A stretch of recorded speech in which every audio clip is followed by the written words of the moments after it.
Je m'envole donc pour Iakoutsk, à l'est de la Russie. C'est la capitale de la province de Iakoutie, grande comme 6 fois la France. Mais Iakoutsk est surtout connue pour être la ville la plus froide du monde.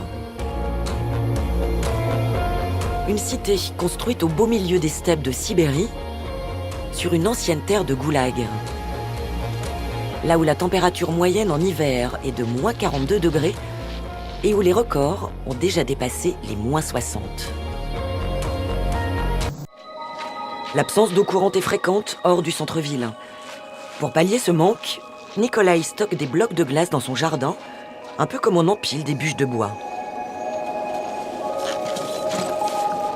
Il les a découpés à l'automne dans une rivière gelée, suffisamment pour tenir tout l'hiver. Une fois la glace fondue, l'eau sert à la toilette ou encore à faire la vaisselle.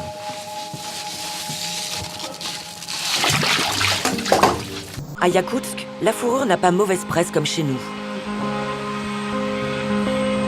8 femmes sur 10 en sont parées. Quant à moi, malgré mes bottes et ma chapka, je comprends vite qu'avec ce froid, les sorties ne peuvent durer bien longtemps.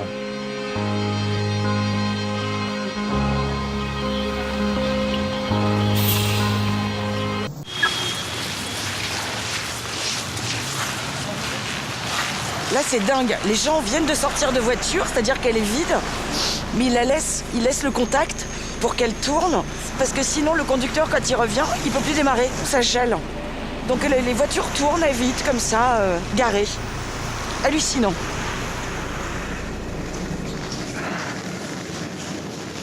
Qu'est-ce que c'est ça?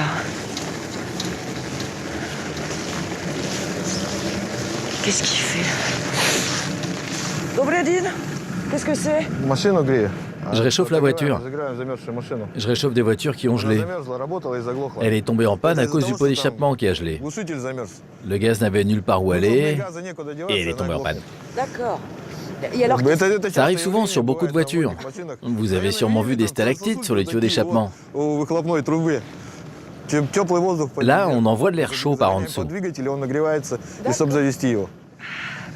montrez-moi. Oh, il y a carrément... Ah oui, il y a carrément oh là là, une couverture. Mais alors, vous êtes en ville. Mais si moi, je tombe en panne à l'extérieur de Iakoutsk, en pleine campagne, il se passe quoi? C'est la mort assurée. À Iakoutsk, le froid tue entre 150 et 200 personnes par an. Rien que le fait d'oublier ses gants peut vous envoyer à l'hôpital.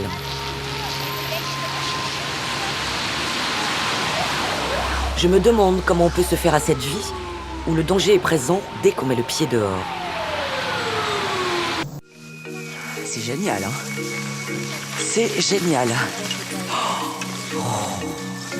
J'ai l'impression étrange d'être dans un congélateur à ciel ouvert, dans lequel les poissons seraient alignés comme des baguettes de pain.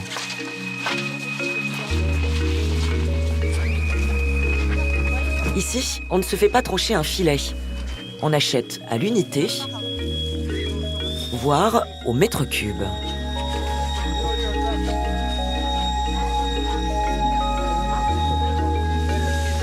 Au moins ici, personne ne peut se plaindre de la fraîcheur des produits. Qu'est-ce que c'est ça? Oh, des lapins. Oh mon Dieu. Oh, c'est pas possible. Il est gelé, il est dur comme du bois.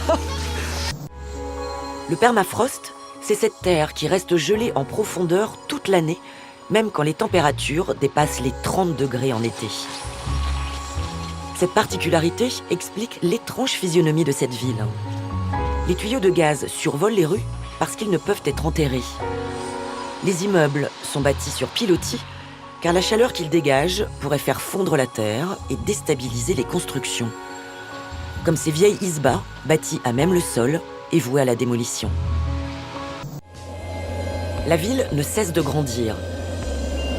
De nouveaux immeubles sortent de terre à chaque coin de rue.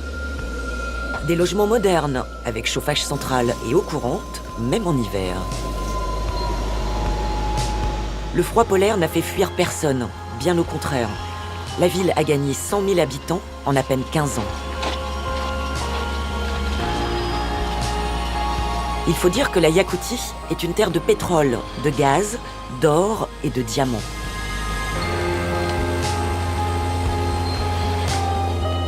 On dit d'ailleurs ici qu'en survolant la Iakoutie un jour d'hiver, Dieu eut les mains gelées et qu'il laissa échapper tous ses trésors.